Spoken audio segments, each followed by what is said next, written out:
Kita lanjut bahas PTTH Dunia Para Dewa episode 40. Oke lah, gak usah banyak meng kita langsung masuk aja ke pembahasan.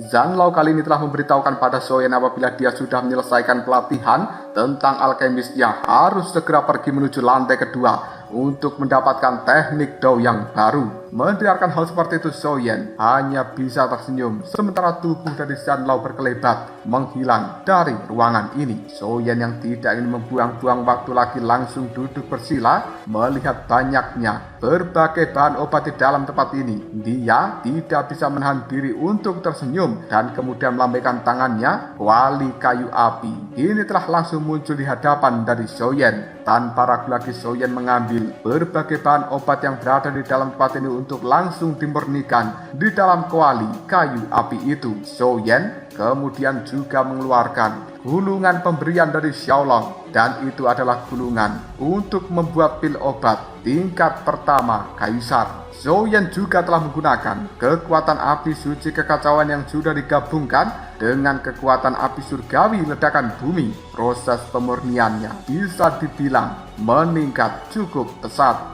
Waktu pun terus berjalan dan akhirnya pil pertama yang dibuat Soyen kini telah selesai. Namun Soyen tidak ingin berhenti. Dia pun melanjutkan pemurnian untuk pil yang lainnya. 2 hari kemudian, banyak pil obat telah diselesaikan oleh Soyen yang kemudian dia simpan di dalam cincin penyimpanan. Lalu Soyen mulai berjalan turun untuk keluar dari lantai ketiga menuju lantai kedua dari pagoda emas. Tempat itu merupakan ruangan dari teknik kultivasi. Sosok dari Zanlao tiba-tiba saja muncul di samping dari Soyen dan kemudian dia berkata, mampu menguasai teknik pemurnian tingkat dasar dengan mahir. Pil obat dalam waktu sesingkat itu memang sangat bagus. Baiklah, tanpa basa-basi lagi, sekarang sudah saatnya kau mempelajari teknik Dao yang baru. Ambil gulungan yang masih tersisa di dalam pilar cahaya merah. Namun kau jangan berpikir untuk mengambil 2 gulungan yang lainnya. Dengan kekuatanmu yang saat ini masih belum mencukupi. Soyen hanya bisa menganggukkan kepalanya dan kemudian dia pun mulai berjalan pada pilar cahaya merah yang telah ditunjukkan oleh Zanlao. Soyen pun memasukkan tangannya pada pilar cahaya merah ini yang kemudian dia menarik sebuah gulungan yang cukup luar biasa. Tanpa ragu lagi, Soyen kemudian mengambil posisi duduk bersila, memasukkan kekuatan jiwanya ke dalam gulungan itu yang kemudian berbagai informasi kini telah muncul di dalam benak dari Soyen. Seolah-olah pikiran dari Soyen kali ini telah dibawa ke sebuah ruang dimensi khusus. Lalu ada suara bergema di dalam tempat itu. Teknik Dao tahap Si, transformasi api pengembara 3 penguasa. Soyen mencari sumber suara dan kemudian dia telah menemukan bahwa di depan sana ada sosok yang menggunakan jubah berwarna hitam memegang sebuah pedang besar dan kemudian pedang di tangannya itu mengeluarkan kekuatan api yang sangat menakutkan. Sosok yang menggunakan jubah berwarna hitam dengan pedang besar itu kemudian berkata, perhatikan baik-baik berbagai tahapan yang akan kuajarkan padamu. Setelah berkata seperti ini, sosok berjubah hitam menggerakkan kakinya, tubuhnya bergerak dengan sangat cepat dan kemudian pedang api di tangannya pun diayunkan dengan cara yang cukup indah. Semua gerakannya benar-benar mulus tanpa adanya celah sedikit pun dengan aura luar biasa yang menyebar dari dalamnya. Soyen pun mulai mempelajari setiap langkah dan juga gerakan dari teknik ini. Sambil memberikan cara-cara menguasai teknik ini pada Soyen, seorang lelaki parubaya berjubah hitam itu kini juga berkata, teknik transformasi api pengembara 3 penguasa dibagi menjadi 3 teknik penguasa. Setiap teknik penguasanya sendiri memiliki serangan dan juga pertahanan yang cukup unik. Bisa disebut bahwa ini juga merupakan sebuah teknik ganda yang menggabungkan serangan serta pertahanan dan juga kekuatan dahsyat. Setelah melakukan pengajaran pada Soyen, pria parubaya berjubah hitam itu mendekati Soyen dan kemudian dia bertanya, apakah kau sudah paham dengan langkah-langkah yang aku contohkan?" Soyen menganggukkan kepalanya, yang kemudian pria parubaya berjubah hitam tersebut melemparkan pedang api di tangannya kepada Soyen sambil berkata, "Jika begitu, berlatihlah di dalam dimensi ini." Soyen segera memegang pedang api tersebut, yang kemudian dia mulai mempraktikkan setiap gerakan dari apa yang telah dia pelajari melalui pria parubaya berjubah hitam. 2 hari telah berlalu dalam sekejap mata. Kesadaran dari Soyen kembali ke dalam tubuhnya, yang kemudian dia mulai membuka mata ini. Secercah cahaya api telah muncul di dalam pupil mata dari Soyen. Dia menarik nafas yang panjang kemudian berdiri sambil berkata, "Teknik Dou tahap Si memang sangatlah luar biasa. Bahkan teknik ini jauh lebih kuat jika dibandingkan dengan teknik tebasan peledak api." Detik berikutnya raut wajah dari Soyen dipenuhi dengan sebuah rasa penasaran. Dia teringat dengan teknik 8 surga yang ekstrim. Mantra api saja sudah cukup mengerikan. Bagaimana jika itu berevolusi menjadi mantra es? Bukankah kekuatannya akan jauh lebih menakutkan? Memikirkan hal seperti ini saja, Soyen bersemangat untuk segera meningkatkan kekuatan fisiknya dan kemudian mendapatkan garis darah dari Ras Yao, supaya dia bisa segera mencari dan juga melahap 3 keajaiban dunia untuk mengembangkan dan juga mengevolusikan teknik 8 surga yang ekstrim.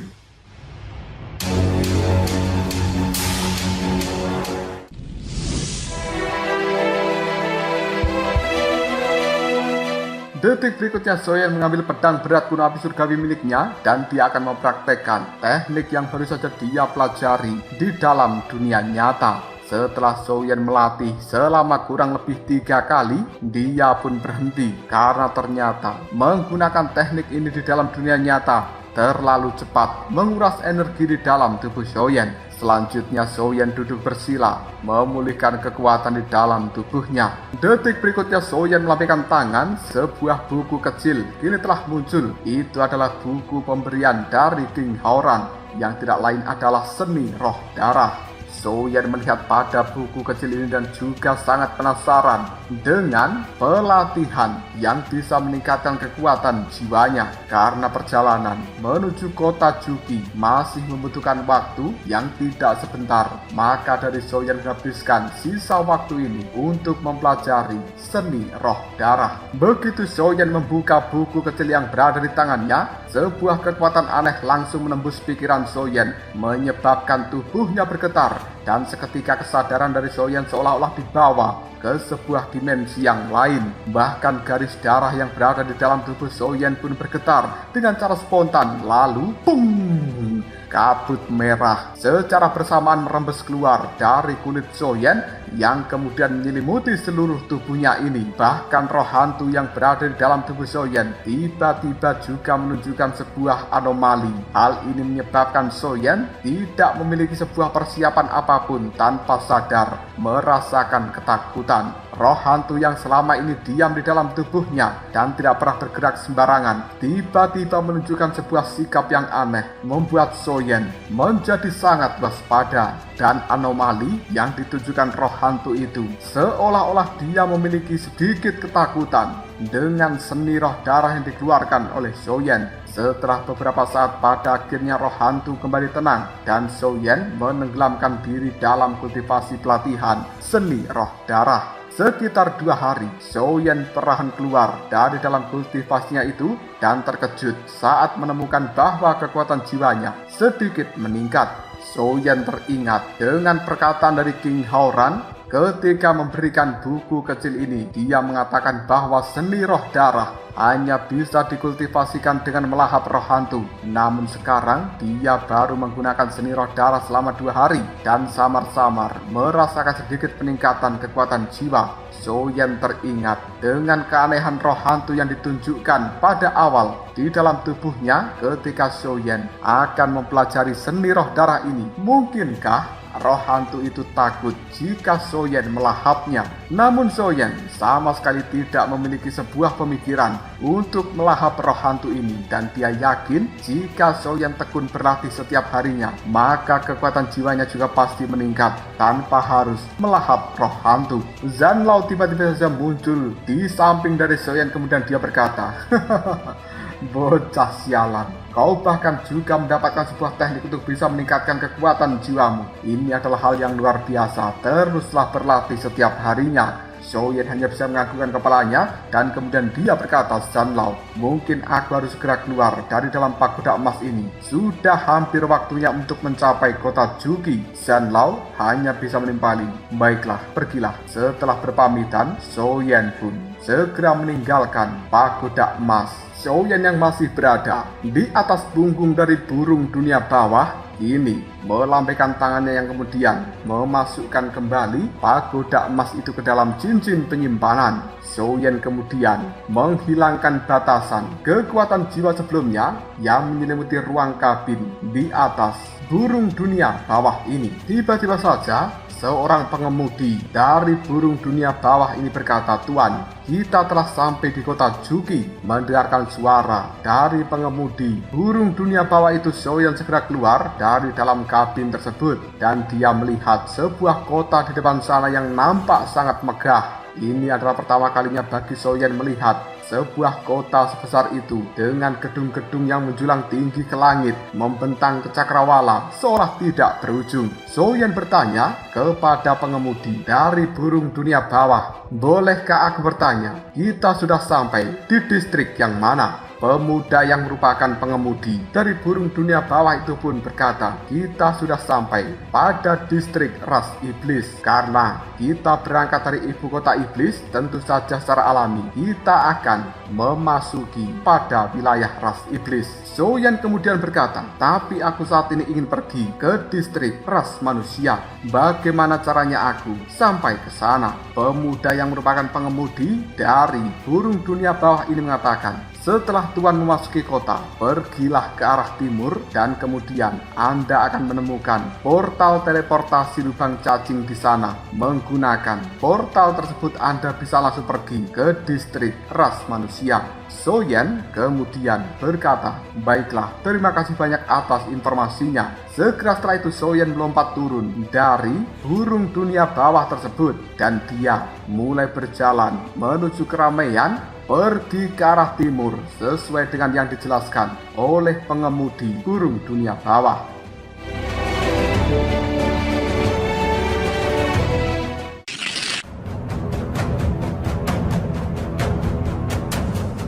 Soyan berjalan-jalan dengan santai menikmati keindahan dari kota ini, dan kemudian sekitar 1 jam kemudian Soyan telah melihat 6 lubang cacing raksasa di kejauhan. Mereka semuanya mengarah pada arah yang berbeda, dan Soyan juga telah melihat adanya antrian-antrian panjang di depan setiap lubang cacing itu, karena mereka adalah orang-orang yang akan bepergian menuju distrik yang lainnya. Soyan pun kemudian bergabung dengan antrian yang akan menuju ke distrik Ras Manusia. Dalam sekejap saja tibalah waktu bagi Soyan. Dia kemudian membayar 1000 koin emas sesuai dengan harga yang tertera, lalu tanpa ragu lagi masuk ke dalam lubang cacing ini. Soyan cukup kaget ketika dia memasuki lubang cacing, ternyata langsung berada di sebuah kapal kuno luar angkasa yang cukup besar.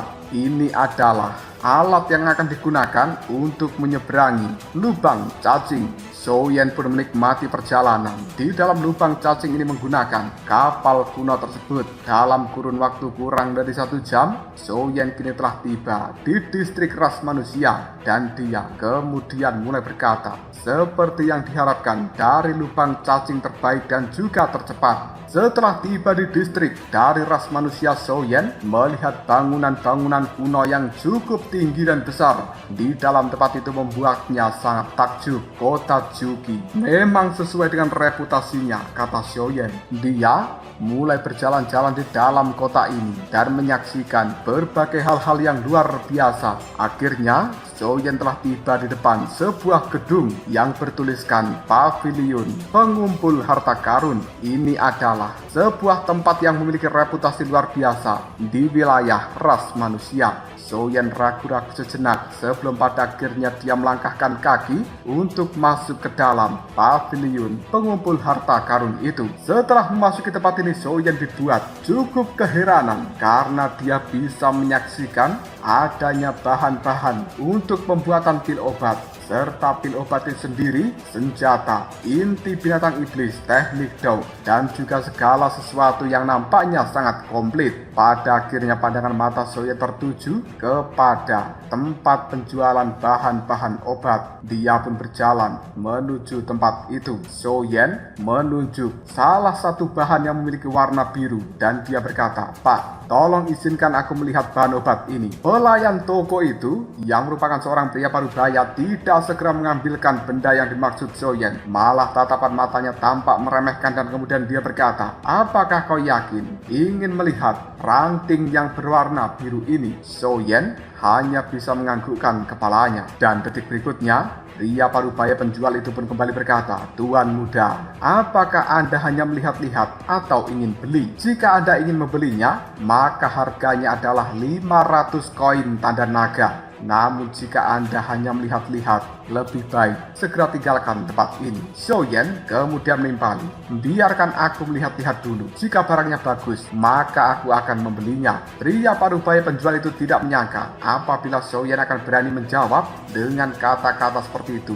Melihat bahwa tampaknya penjual ini tidak senang dengan Soyen, hal itu membuat Soyen malah melakukan provokasi. "Hei penjual, apakah kau pikir aku tidak mampu membelinya? Aku rasa barangmu ini mungkin tidak berkualitas." Penjual yang merupakan pria parubaya itu cukup tidak senang dengan kata-kata dari Soyen, dan tepat ketika dia akan mengambilkan ranting biru, sebuah suara terdengar dari belakang Soyen. "Hei pelayan, barang baru apa saja yang kau miliki saat ini?" Pelayan itu tidak jadi mengambilkan ranting biru untuk Soyen dan kemudian tiba-tiba saja segera tersenyum kepada orang yang berbicara sambil berkata, "Ternyata Tuan Mudasu, Anda sudah lama tidak datang ke tempat ini dan kami baru saja menerima kiriman barang baru. Aku akan segera menunjukkannya padamu." Melihat sikap dari pelayan ini membuat alis dari Soyen pun berkerut, dan kemudian seorang pemuda yang dipanggil dengan nama Tuan Mudasu ini pandangan matanya melihat ke arah ranting biru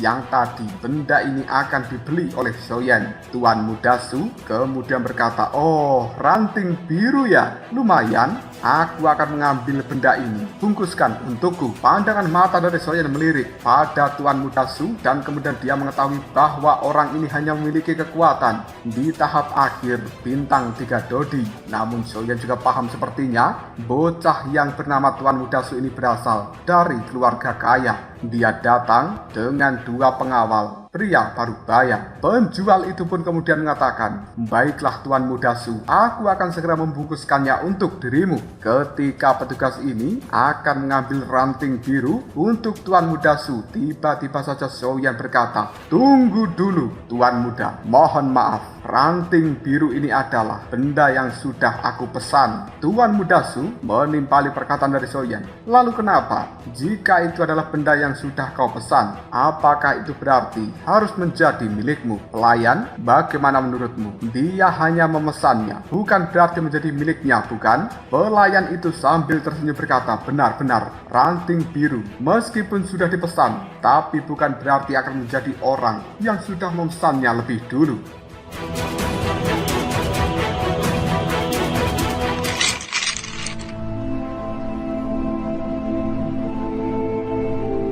Soyen pun kemudian mengatakan, "Hei penjual, kau ini benar-benar orang yang tidak kompeten. Jika sebagai penjual kau tidak bisa berlaku adil, lebih baik saja tutup tokomu ini. Semua pembeli itu memiliki hak yang sama. Aku tidak peduli apakah itu dari kalangan orang kaya atau kalangan orang biasa." Tuan Mudasu kemudian menyela perkataan dari Soyen. "Sebenarnya dari mana datangnya orang udik ini? Berani-beraninya merebut barang milik Tuan Muda. Ini adalah pertama kalinya kau berada di kota Juki, bukan? Jadi kau mungkin tidak tahu siapa aku, Tuan Muda ini." Soyen pun menjawab, "Siapa kau?" aku tidak peduli. Kau datang ke tempat ini untuk membeli bahan obat, dan aku juga melakukan hal yang sama. Tapi aku datang lebih dulu, jadi barang yang aku pesan itu akan menjadi milikku. Pelayan, bungkuskan. Pelayan itu terdiam dan hanya melihat pada Tuan Muda Su. Lalu Soyen berkata, cepat bungkuskan untukku.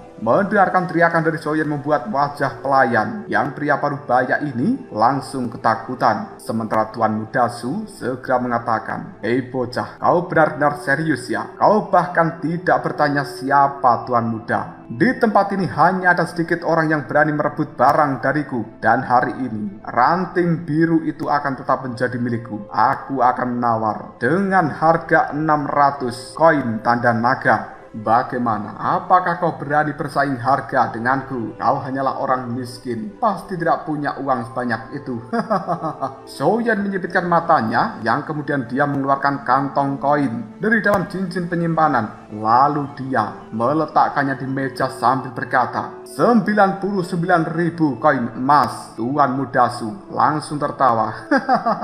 Dasar udik, koin emas? Kau membayarnya dengan koin emas? Pelayan, jika begitu aku akan menawar dengan 1.100 koin tanda naga. Mendengarkan kata-kata 1.100 koin tanda naga membuat Soyen hanya bisa menggelengkan kepalanya, dan dia merasa sudah tidak punya koin lagi.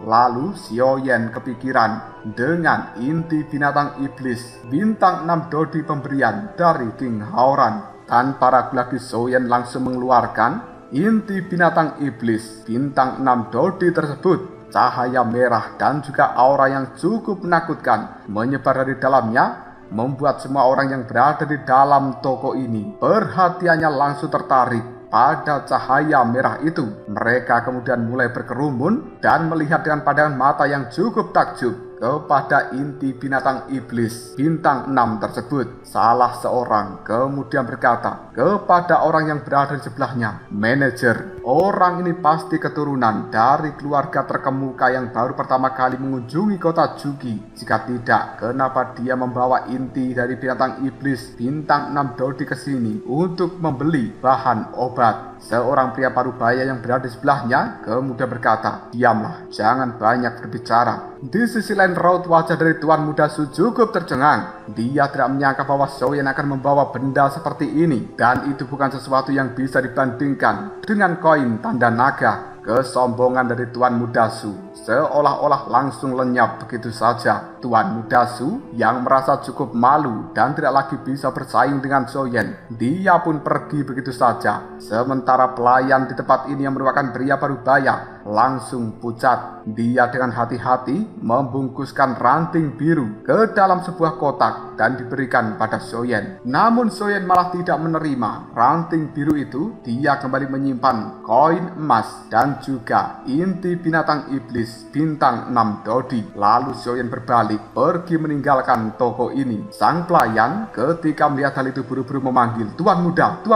bahan obat Anda. Soyen pun meliriknya, kemudian dia berkata, aku sudah tidak butuh. Pelayan itu kembali berkata, tapi Tuan Muda. Soyen dengan tatapan mata tajam dia berkata, apakah tokomu ini memang selalu meremehkan para pembeli dan kemudian memaksa mereka untuk membeli barang-barang yang kau miliki? Tatapan mata yang menyeramkan dari seorang Soyen itu membuat sang pelayan atau penjual di toko itu ketakutan dan dia tidak lagi berani berkata apapun. Soyen berjalan meninggalkan toko itu dan detik berikutnya ada suara yang memanggilnya, Tuan Muda, mohon tunggu. Soyen melihat kepada orang tersebut yang tidak lain merupakan manajer yang tadi berbincang dengan anak buahnya. Soyen segera menangkupkan tangannya kepada manajer ini sambil mengatakan, salam senior, terima kasih atas pengingat yang kau berikan barusan. Pria berjubah abu-abu yang merupakan manajer itu hanya tersenyum dan kemudian dia melambaikan tangannya sambil berkata, sudahlah, tidak ada yang perlu dibicarakan, Tuan Muda. Maukah kau memberiku kehormatan untuk berpindah ke tempat yang lebih pantas dan kita bisa melakukan diskusi dengan tenang? Soyen mengerutkan keningnya, dia tidak menjawab apapun.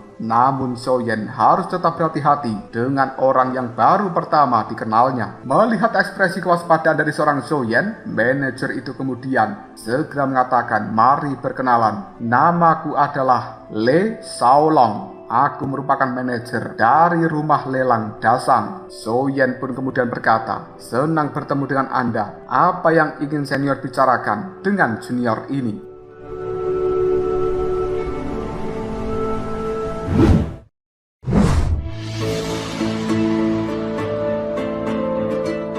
Le Shaolong kemudian sambil tersenyum dia mengatakan, ini bukan tempat yang tepat untuk berbicara. Bagaimana kalau kita mencari tempat yang lebih nyaman saja? Xiaoyan pun berpikir sejenak sebelum pada akhirnya dia menganggukkan kepalanya. Melihat hal ini, Le Shaolong cukup senang yang kemudian dia berkata, terima kasih banyak tuan muda. Min Fu, kau segera pergi periksa keadaan di tempat dari bos Lu. Katakan saja padanya, aku ada urusan mendesak. Tuan muda, mari ikut bersamaku. Pemuda bernama Min Fu yang merupakan anak buah dari manajer Le Shaolong segera menjalankan perintah dari manajer ini. Setelah beberapa saat berjalan, akhirnya mereka berdua telah tiba di sebuah kedai teh. Le Shaolong mengajak Xiaoyan masuk ke dalamnya untuk membicarakan sesuatu. Pandangan mata Le Shaolong melihat Xiaoyan di hadapannya yang kemudian dia berbicara. Bolehkah aku bertanya, mungkinkah ini adalah kunjungan pertama tuan muda ke kota Juki ini? Xiaoyan menganggukkan kepalanya dan Le Shaolong kembali mengatakan, tidak heran kau membeli bahan obat-obatan di tempat seperti Menara Jubao. Xiaoyan kemudian menimpali, senior, mungkinkah ada yang salah dengan aku membeli bahan obat-obatan di Menara Jubao? Le Shaolong sambil tersenyum dia menimpali. Jika kau membeli bahan obat-obatan di kota Juki ini, tentu saja varietas di distrik Balai Obat lebih banyak dan juga lebih murah. Tempat lain biasanya menjual kepada pelanggan baru, jadi harganya akan terlalu tinggi. Xiaoyan kemudian berkata, tapi bukankah tuan muda Su itu juga ingin membeli bahan obat-obatan di sini? Le Shaolong kemudian menimpali. Tuan muda, Anda benar-benar belum paham. Yang diinginkan tuan muda Su adalah perasaan ingin dipuji. Dia cukup terkenal di dalam tempat ini. Tapi jika dia pergi ke distrik Balai Obat, maka tidak akan ada yang akan memujinya. Selain itu, dia mendapatkan cukup banyak diskon ketika membeli barang di dalam tempat ini. Xiaoyan pun kemudian bertanya, oh ternyata begitu ya. Bolehkah aku bertanya, senior, masalah apa yang ingin Anda diskusikan dengan diriku? Le Shaolong kemudian menimpali, oh begini, aku lihat kekuatan dari tuan muda tidak terlalu tinggi. Namun kau membawa inti binatang iblis bintang 6 Dodi. Dan aku menduga kau membawa benda itu ke dalam tempat ini adalah untuk dijual. Aku merupakan asisten manajer dari rumah lelang. Jadi aku ingin bertanya pada tuan muda, apakah Anda tertarik untuk mempercayakan inti binatang iblis bintang 6 Dodi itu pada kami, rumah lelang Dasang, untuk membantu menjualkannya di dalam pelelangan? Xiaoyan kemudian menimpali,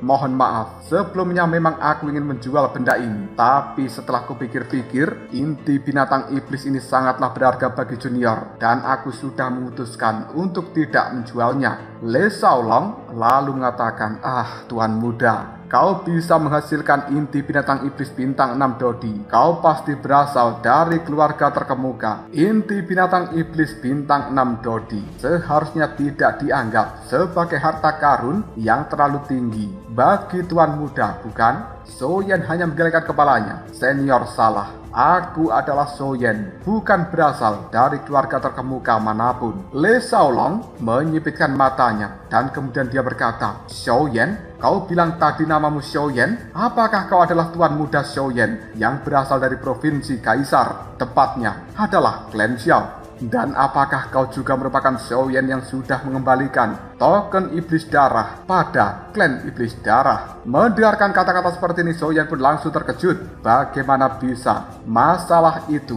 menyebar sampai di kota Juki? Le Shaolong kemudian mengatakan, tuan muda, kau tidak perlu heran. Kelahiran Kaisar Iblis yang baru di dalam benua Dodi merupakan peristiwa yang sangat penting, sehingga secara alami telah menjadi pengetahuan umum. Xiaoyan kemudian mengatakan, iya, itu memang diriku. Le Shaolong langsung tertawa. Tidak heran Tuan Muda Xiaoyan bisa mendapatkan inti binatang iblis bintang 6 Dodi. Itu sama sekali bukan keanehan. Bolehkah aku bertanya Tuan Muda Xiaoyan, untuk urusan apa Anda datang ke dalam kota Juki ini? Dan mungkinkah aku bisa memberikan bantuan padamu? Xiaoyan tanpa ragu lagi segera mengatakan, aku sebenarnya berada di dalam tempat ini adalah untuk mencari klan Yao. Le Shaolong cukup kaget. Apa? Mencari klan Yao? Apakah Anda memiliki masalah dengan mereka dan akan melakukan aksi balas dendam? Xiaoyan pun menggelengkan kepalanya. Tidak.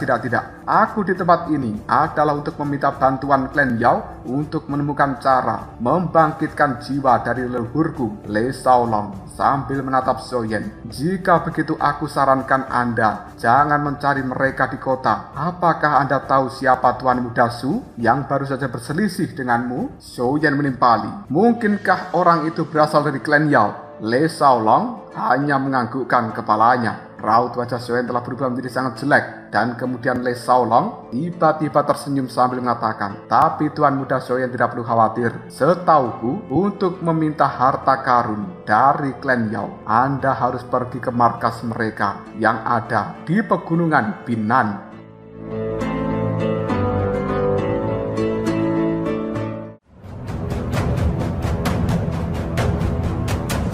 Lalu apakah yang akan terjadi selanjutnya?